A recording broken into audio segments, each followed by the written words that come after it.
Morning, everyone. Welcome to the Saturday morning edition of Johnny NASCAR. Obviously, I did not have a video last week for Bristol. Had a very busy week. Had to work the weekend, so I just did not have the time to get a video out there. Wasn't really too active for the Truck Series and Xfinity Series for the same reason. We had the Jake Garcia bet for outright and top five. For the Truck Series, we were catching DraftKings sleeping, leaving the lines up while practice was going on, and he qualified first, and we were still able to get great value, and then he had power steering. So then for Xfinity, we had Brendan Poole top 10. Would have loved if I can get more than $2 down at ESPN or we had him for a top 5. Would love if I can get money down for a top 10 for him on ESPN, which he did end up getting, but can't really do that. He finished 10th. Had a really strong run, needed a little more chaos to really cash that. And then we had Sammy Smith outright, which, again, had engine issues. The JRM cars are fast. Don't know if that really would have played out. But either way, not the greatest. Thursday, Friday, Saturday. Saturday night, obviously, big night. Christopher Bell winning. That was massive. That was the first call out of the week. And then we had Zane Smith top 10, which... finally one of those hit. His team has speed in a lot of places, but they usually just don't execute. And Saturday they put it all together and drove to the top 3, and we're really a contender all night. So really nice cash there. Ended up about 8 units positive for the weekend. Looking back on Gateway. I think we went up 6 units on that Saturday that I discussed in my Sunday morning video. Sunday race ended up down a few units, 3 units. So ended up the weekend there plus 3 units. So continuing a string of run of green weekends here. So really like to see that. We'll see what we have for New Hampshire. It doesn't look great right now for either board. The truck series board was really bad before practice and qualifying, and if you're in the Sharp Money Discord, which I'll talk about in a little bit, but you've seen by now that I've recommended to subscribe to Dale Earnhardt, who is probably one of the best captainers, if not the best, for NASCAR. He put out a couple of plays, Ty Majeski and Chandler Smith outrights, and Ty Majeski, I believe you can still get for the same price elsewhere, but Chandler Smith has become the co-favorite, or not even really co-favorite, just second favorite, because Corey Heim is his car is just unbelievable. So there's if you got those bets, the Chandler Smith one's going to have really nice closing line value. I like those plays. He also had a bid on Jake Garcia. That's closed up on closing line value. Do I think Jake Garcia is going to win? Probably not, but it's definitely worth a sprinkle when you can get someone 50-1, and going into the race, they're 25-1, 30-1. So, his car has speed. I just don't know if I don't know if anyone's going to beat Corey Heim, but he had those plays. I didn't post anything. There really wasn't a lot of value on top 5s. There's only so many outrights you can play when you have Corey Heim just dominating the series, and he showed up to practice, had the fastest car, had basically the best long run speed. I mean, he was still dropping 30-20s or 30-30s and 40-50 laps into his tire set. So at least I think it was the one tire set. That is one thing that does suck about the Truck Series, is they're on Fox Sports 2. I don't get a chance to watch the practice like I do for Cup, like I do for Xfinity. And so sometimes you miss some of the details and the intricacies behind why the lap times are what they are. So you're still missing a piece of the data when you're going through that. But either way, Corey Heim, car to beat. I think his best odds right now are plus 130 on FanDuel, and that might be worth putting like 3.5 units on. I can't get down that much, and I'm not making the hour drive to casino to bet Corey Heim at plus 130. So, but that might be a play where if you're not limited, you can put, or if you have smaller unit size, 3.5 units, honestly. I mean, it's a lot to put on one person, but I think Corey Heim goes out there and dominates. It's not even really that much of a bold prediction to say that. But so now we do have the practice data. We have qualifying order. The guys that were the top 4 favorites, Heim, Riggs, Majeski, Smith, all qualified in the top 4. So it helped a little bit to extend some of the top 5 odds. I'm still looking through, and there's a few drivers that I'm looking for, and they may become plays, and I'll have them sent out in the Sharp Money Discord. Obviously, I'm just a sliver of what value you get in the Sharp Money Discord. You have EV bots that give you EV plays for just about every sport besides NASCAR, actually, but a lot of soccer, a lot of football, baseball. Basketball is going to be starting up. Still have the WNBA going. So you had all that. You get access to a promo team that's absolutely been killing it this month. Been profitable in NASCAR this month, but I'm up over $10,000 this month. Huge thanks to a lot of those guys on the promo team that have just been absolutely killing NFL, WNBA boosts, taking a lot of money from DraftKings. So, there's so much value. So use the link below, subscribe to Sharp Money, get access to that, and then that's where you'll see my picks and unit allocation too. Again, just a small sliver of the value you get. You also get access to some of the best cappers in the business for football, basketball. So again, join Sharp Money, get access to all of that. Now back to where I was going to go through with the few leans that I have that may turn into plays. So a couple guys I was looking at before practice and wanted to wait to see what the odds would be like after were the Spire guys. So Corey LaJoie, Rajah Caruth, and Patrick Emmerling, but I'm not going to bet on Patrick Emmerling. And if he gets a top 5, well, I don't know what to say, but I don't think he's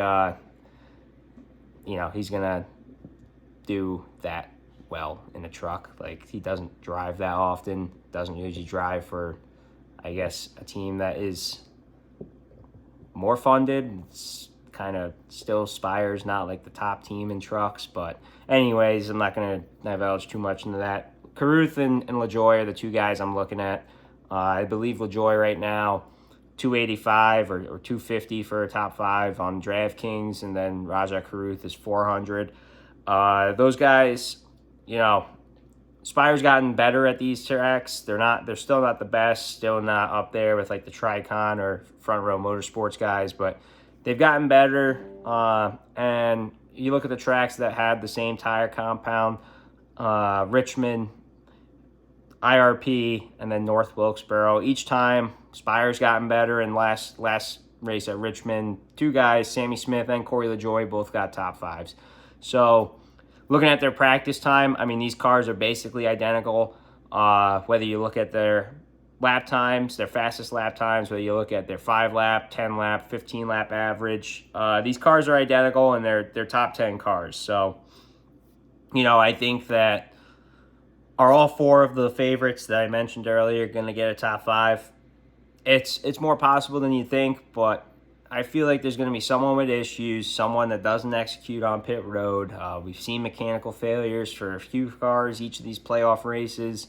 And Corey LaJoie specifically has been very good at just hanging around at different types of tracks. And yeah, he's not dominant, but he's always there, and he's snuck in for a couple top 5s. So when I look at that, and I look at Caruth, who's not had any really momentum since Nashville, since he won earlier this season, but when I look at those 2 cars, they look pretty good.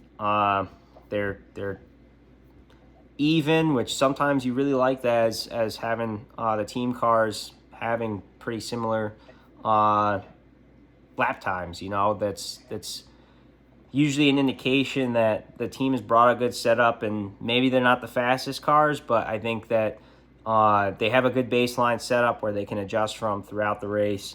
So really looking at those 2 guys looking at Gio Ruggiero as well. I mean, it seems like, there's always value on his top 5 every week because he is in that Tricon car. He's gotten better as the year's gone on. He's got a few top 5s. Maybe is not as many as we like to remember, but I got Zeba here, so he's chewing his toy. Gio, 5-1. That's where he was before practice. That might be a play as well. They have some speed in there. Got a lot of laps in, but yeah, those are really the 3 guys I was looking at. Maybe Tanner Gray too. I forget where his price was at. I think he's still at the 5-1 as well on DraftKings for top 5. Maybe one of those Tricon guys could be worth it. Tanner Gray starting in the top 5, so has good track position. And maybe he can go out there and have a good run too. So those are really the 3 or 4 guys I'm looking at for top 5s. Maybe even top 3 for LaJoy or even Raja. I think the Spire cars are going to be better than maybe one would expect at these tracks. I think they're getting better. I think they have the tire compound figured out for this track. So, we'll see with that. Now, obviously, I mentioned Corey Heim. I think he's going to go out there and dominate. I still think Chandler Smith is rightfully the second option here. He can definitely go out there. He's had speed this playoffs, kind of in a must-win, I think, and has had some bad luck. So really, I like those 2. I'm surprised Lane Riggs is all the way down to 5-1.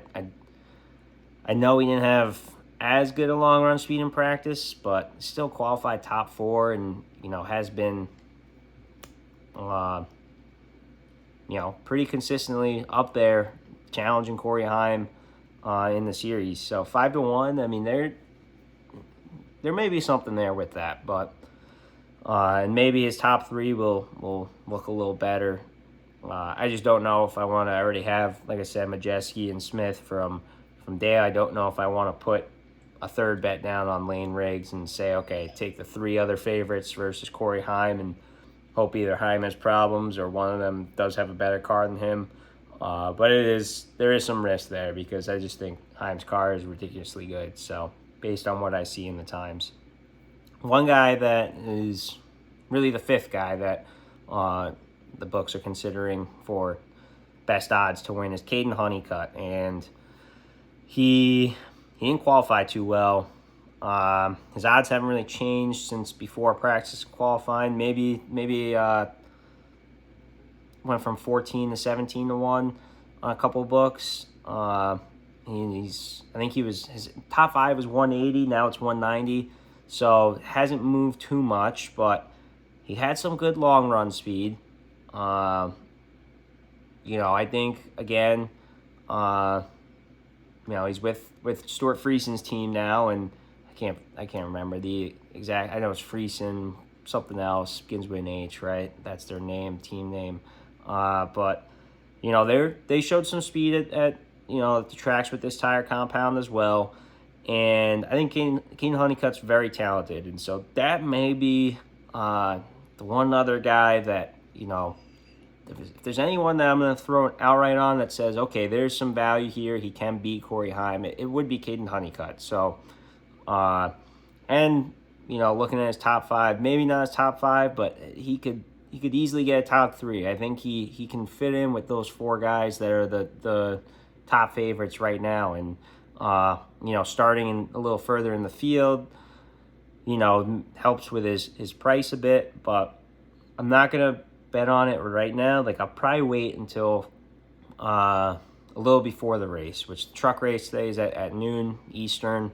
But I don't think his price is going to get any better. I think it may even get a little, it may even grow a little bit. So I'm kind of waiting because obviously I want to get the best price possible. And I think that there's opportunity that it still grows a little bit as more people maybe just throw money on Heim or throw money on Riggs. They see, oh boy, 5-1 for Lane Riggs.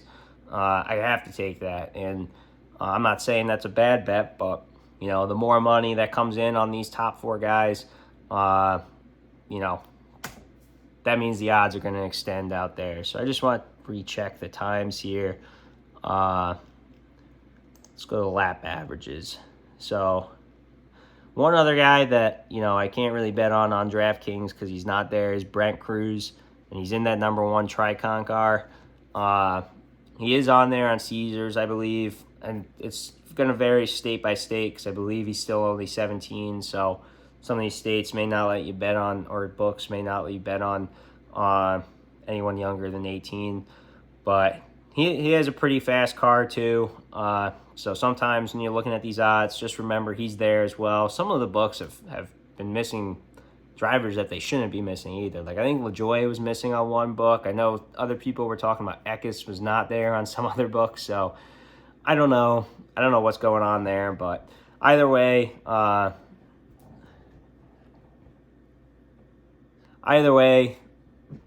Brett Cruz, he could be a factor. Could take a top 5 spot from one of these guys that I'm talking about. And again, he's a young kid, but has a lot of talent, has backing, so we'll see. But he also had pretty good long run speed too, and he actually ran a 20-lap run there and has a 20-lap average time here. So, sometimes these averages for the Truck Series and even the Xfinity Series, they're a little skewed because, these guys don't go out there and make a lot of long runs on practice. They're usually going out for a few laps, coming back in, making adjustments. So you don't ever get to see someone really going out there and saying like, okay, I'm going to run the whole 25-minute session or 50-minute session and get like a good long run. And it's partially because you don't need that as much in these series. I mean, yeah, can we go the whole stage without caution? Yeah, but there's a lot of times where we don't. So I think having a short run speed car is a bit more emphasis in these lower level series, and maybe that's why they're doing it. But anyways, just taking a look at the lap averages. So again, Corey Heim, really fast on the 5 lap. Right there, Chandler Smith is actually the fastest by like 2/200ths. But good 10 lap average speed, best in the field. And then you have the 15-lap average, and Caden Honeycutt and Brent Cruz are actually the best at a 30:42. So I also like to look at the lap times, like to see, where they are at the end of the run. And I think Honeycutt had some good lap times, at the end too. Taking a look down here. Where are you, Honeycutt? Oh, you're second. So, I mean, he ran like a 30:74 on lap 47 of his tires. Corey Heim ran a 30:75 on lap 46. So these guys, I think Honeycutt has something to contend there. I mean, looking back through, his lap 40 to lap 45, or sorry, let me get that right. His lap, 35 to 40 range wasn't great. He's running 31s here. Even in the 30s, maybe was well off. But again, that's where it's tough to say because you're not watching practice, and sometimes these guys are trying different lines. They're trying a different line for multiple laps, and you don't get the full context, and you never really do, but especially if you're watching Fox Sports 1 coverage or Fox Sports coverage, which is just horrific. They're probably looking at some kid in the stands for half the practice session, but still, watching the practice session, you do get more context to these times, and that's why I'm hesitant to throw out big cards like I do for Cup for trucks. But either way, I think Honeycutt could be a potential option here, maybe even a potential outright or a top 3. So that's really what I'm looking at for trucks. Haven't made any of my own bets yet. Like I said, probably waiting until closer to that 11:30 window, and that's when I'll make the bets. But that's what we have for trucks today. So now getting into the Cup Series and what that weekend's going to look like. Again, looking at the board before practice, I mean, there's definitely some value, but I don't know for positional props how much I really like. So we'll just get started with an overview of what to expect from New Hampshire. You're going to expect Gibbs up front. Gibbs probably dominating like they have all playoffs. And then you should probably expect Penske to be up there as well with a lot of speed. And really the third team that has also been fast over the years, but obviously is, basically defunct is Stuart Haas Racing. Now they only have the Haas car with Cole Custer, and I don't expect Cole Custer to be up front. So, but those are the three teams that have really been over the past decade have won races, dominated races at New Hampshire. You had obviously you have the Gibbs guys with Truex, Hamlin, Kyle Busch back when he was there. You have Haas guys with Harvick, Almirola, and then Penske guys. Logano has been up there, shown a lot of speed. So those are really the teams, Penske and Gibbs, that I expect. Now, I have money on Blaney. Part of that was just taking it straight to Circa. Their opening lines was 5-1. I have him at 7-1. Hasn't really moved much in the rec books. Went down slightly. He's back to 7-1 in a lot of spots, so you can still get that price. But I think it seems like a foregone conclusion. I bet Blaney every week because, I just expect that team is going to win.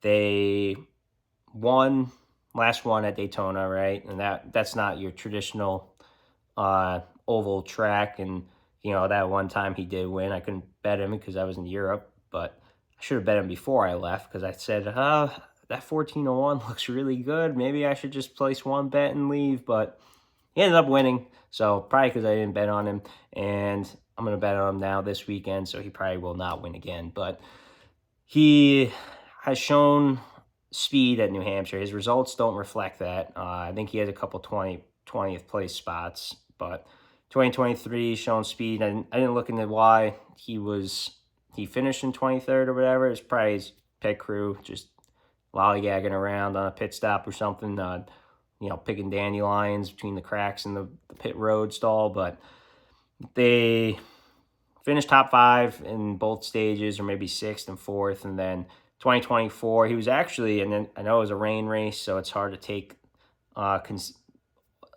everything. Yeah, take that with a grain of salt. But he was up there in the top 5 for all race. When it started raining, he was second. He was literally right behind Christopher Bell. He might have had the best car there besides Christopher Bell. He might have been the biggest competition to him. And so when I look at the results don't match, but when we talk about the tire test that happened here in July, and this is why Joey Logano is going to be a popular pick because he was the one that was doing the tire test. It was Logano, Bell, and Chastain, and I think it was specifically from Bell that said, Logano won the tire test. And, this usually not, winning a tire test. So that was a pretty strong statement to make, and that's why Logano is going to be a popular pick. But, we've seen with Hendrick at Gateway, when one team goes, they're sharing this data. And so when I look at a team, obviously like Penske, Logano has shown a lot of speed. Well, maybe not a lot of speed, but he's shown the ability to get to the finish line in a good spot these past 5 weeks or so. He has a few top 5, finished top 5 at Bristol, despite having a awful demonic car in practice. He was really upset with it. Did not have a good qualifying run, but then you have Blaney, who's kind of just been fast everywhere we go, good in the long run everywhere we go. And I look at New Hampshire and the type of track, and I think Blaney can really come out there and, win. He can dominate and win. So obviously he'll be contending with, like I said, Logano, who's going to be fast. He's going to be up there. Still might be worth it to put something on his top 5. I know his odds are now 10-1. He was 14-1 at one point. Still is at Circa if you have Circa, which I would just play that if you can at Circa. But down to 10-1, I'm still hesitating to make that play. I know Dale chose him. I talked about him in Dale Center, his video, and I'm still hesitating to play it just because I already have the unit and a half on Blaney. I really think that Blaney's gonna be a factor, top 3. I really think that Blaney can win this week. So yeah, that's who I'm really high on. Going back to Christopher Bell, obviously he's won a billion races in a row, whatever series he drives in at New Hampshire. So he's rightfully the heavy favorite at 3-1. I'm not going to bet him at 3-1. I mean, I just think there's too many things that can go wrong that in the Cup Series that you don't really take anyone 3-1 until it's like after practice. If it's after practice and you get someone like 3-1 that should be like 2-1, then yeah, you can take it. But anything before like practice and qualifying, I just wouldn't take it because there's no room. There's not a lot of room for that to improve, especially with how competitive it is.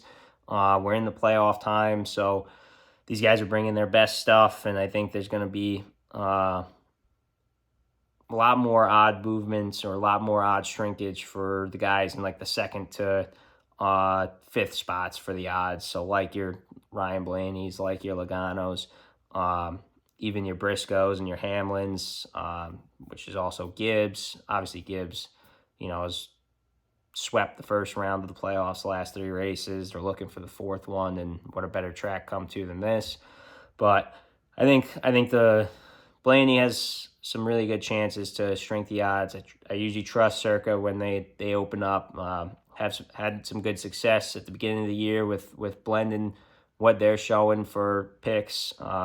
Hit 2 or 3 outrights in a row. It was like Larson at Homestead, Hamlin at Martinsville, and there may have been another one, or another one that was really close, like Blaney at Darlington. So, I think it's something to very heavily consider at the beginning of the week before cars hit the track.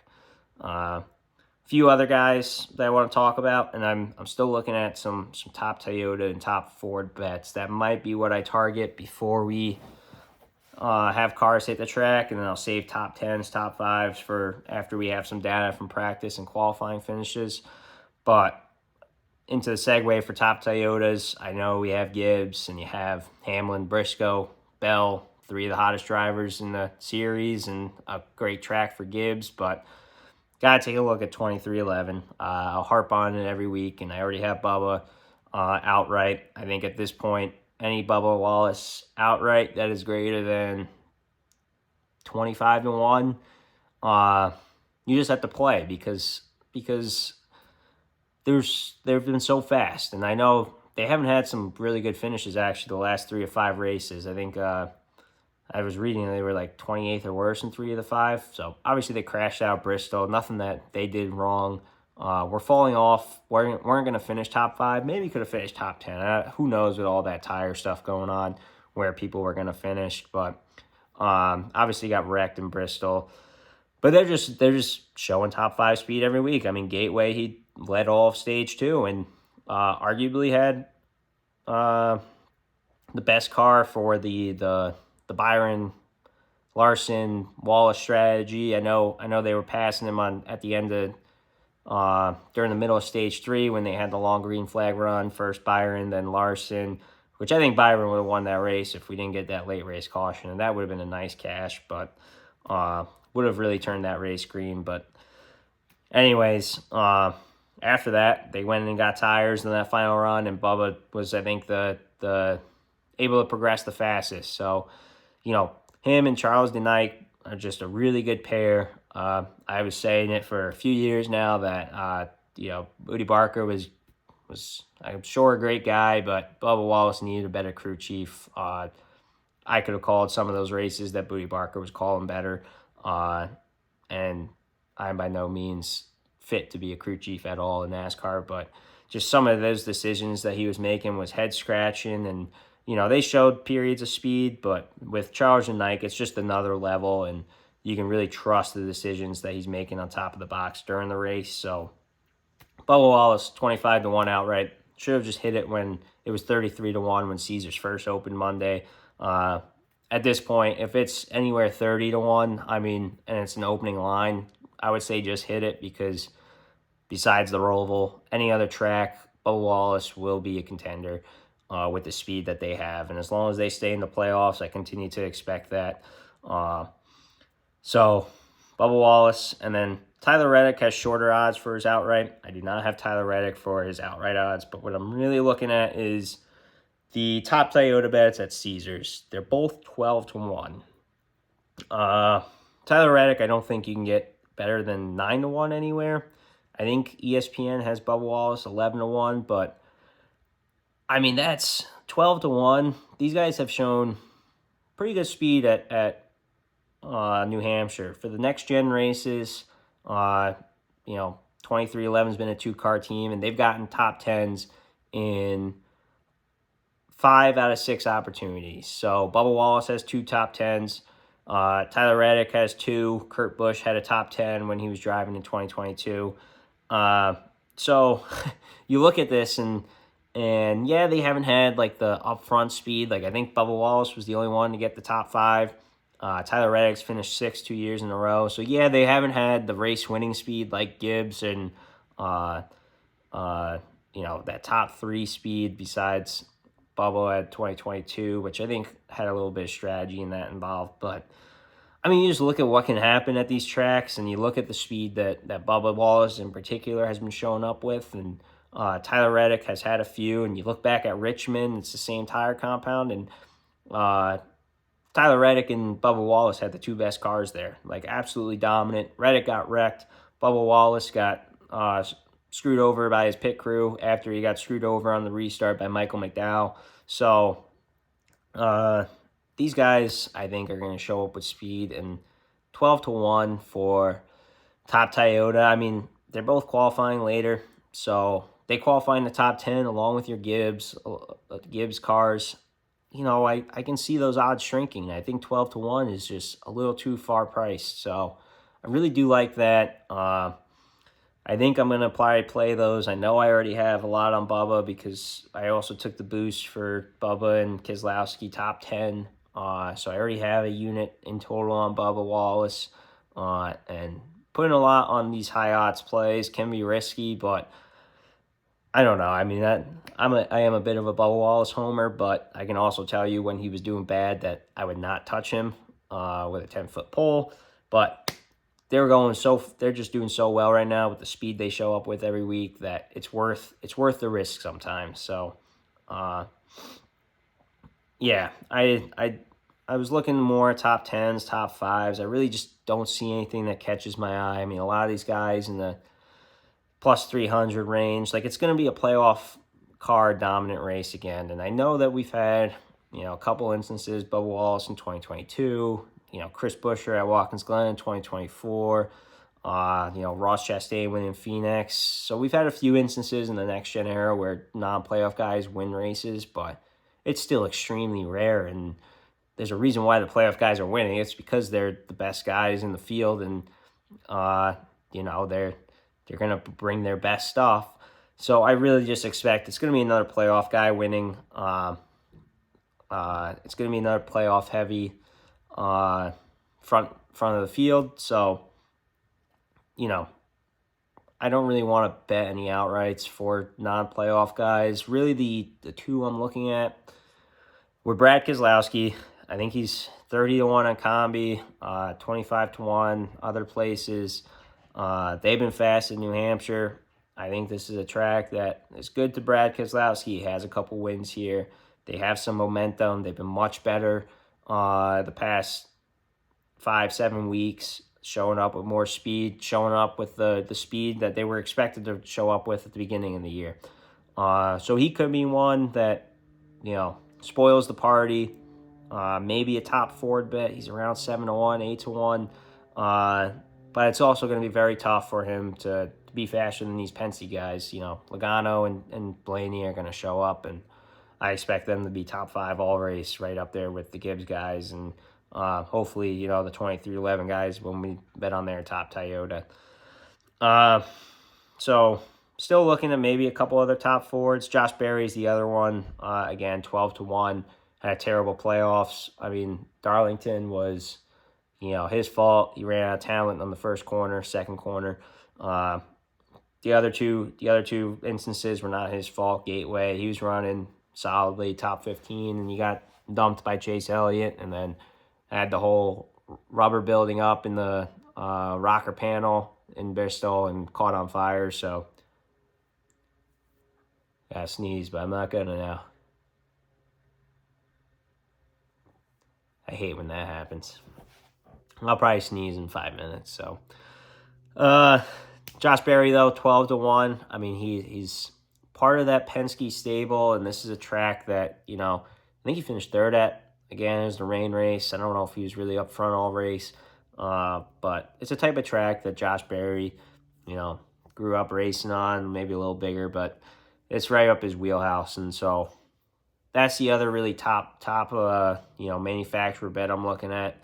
For Chevy, I mean, if you watch Dale's video, he's on Chase Elliott. I don't mind that at all. If there's one guy from Chevy, he's right. Looking back at the data, Chase Elliott's kind of been sneaky good here. I think he had second place in 2022 in New Hampshire. But overall, Hendrick and Chevy just have not been a factor at New Hampshire like Gibbs and like Penske.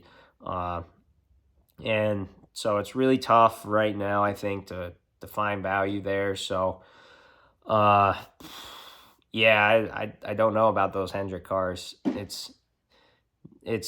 They've fallen off since the beginning of the year, and you could trust them for some really good finishes for the first half, and now it's all over the place. You don't know what you're gonna get. I mean, Larson last week at Bristol was just absolutely disappointing.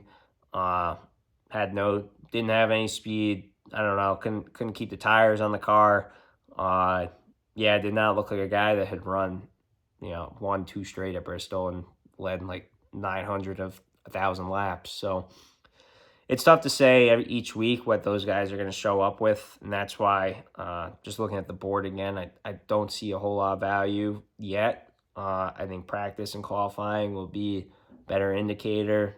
Top 10 odds have certainly shortened up across the board at all the books. So really long shot top 10. Maybe we'll get one or two of them after practice and qualifying, because the books like to heavily weigh qualifying over maybe practice data. But Zane Smith was one I was looking at, 7-1, 8-1, I think, on FanDuel. He's going to be qualifying later, maybe. I mean, those odds will still strike. Do I want Zane Smith at 7-1? Just, again, going back to the execution issues that they had. Is it a one-off thing that, they finally actually learned how to make a pit stop for him? I don't know. Could they have momentum now and really get going here and have a pretty nice stretch to end the season? They could. They have speed, but it comes back so much to execution this day and age in NASCAR, and you got to trust the teams that are more likely to execute. So, yeah, maybe he has a poor qualifying. He goes up above 10-1, and I think that's where, if it's above 10-1, I might just have to continue hitting Zane Smith. We have some Zane Smith top 10 money to play with, so why not roll it back? It's a tough board this week, and you don't come to New Hampshire too much anymore, once a year, and it's a different track than most other tracks, so it's really hard to want to bet a lot before practice and qualifying, because you want to get that closing line value. It's so nice, it's so tempting, and the numbers look so large, but it's just better sometimes to wait and hold off. So I'll probably take another look again. I mean, Ryan Preece, there's an interesting group with him on Caesars that I was looking at. Ryan Preece, he's like 2-1 for a top 10. However, there's a group with him, I think the RCR guys, and John Hunter Nemechek, and he was like plus 230. And I actually think that might be a better bet than like going for a top 10.